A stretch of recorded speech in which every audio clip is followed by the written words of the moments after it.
I am the Tofu Golem. Please enjoy the video. In this video, I will explain how to study exams fast. First, let's outline a strategic approach. Begin by creating a realistic study schedule, allocating specific time blocks for each subject or topic. Prioritize high-yield areas that carry more weight on the exam. Gather all your textbooks, notes, and past papers to ensure you have everything at your fingertips. This initial organization can save you many hours later on, making your study sessions much more efficient and less stressful. Next, focus on active learning techniques to truly absorb the material quickly. Instead of passively rereading, practice active recall by quizzing yourself on key terms and concepts. Flashcards or self-made questions are excellent tools for this. Incorporate spaced repetition, reviewing material at increasing intervals to solidify your memory. Try to explain complex topics aloud or to a study partner. This method, known as the Feynman technique, reveals gaps in your understanding.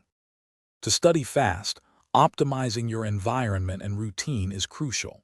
Find a quiet, dedicated space free from interruptions like social media or notifications.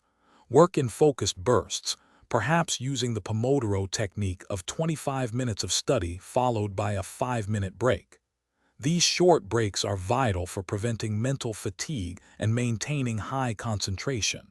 Remember, getting 7 to 9 hours of quality sleep each night is not a luxury.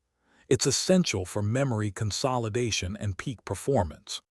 Finally, practice and review are your last critical steps. Solve as many past exam papers as possible to familiarize yourself with the question styles and time constraints. This practice helps you identify patterns and common pitfalls. Pinpoint your weakest areas and dedicate extra time to them, perhaps 20 to 30 minutes per session. A quick, comprehensive review of all major topics just before the exam will boost your confidence and ensure you recall essential information. Thanks for watching. Consider subscribing if we helped you today.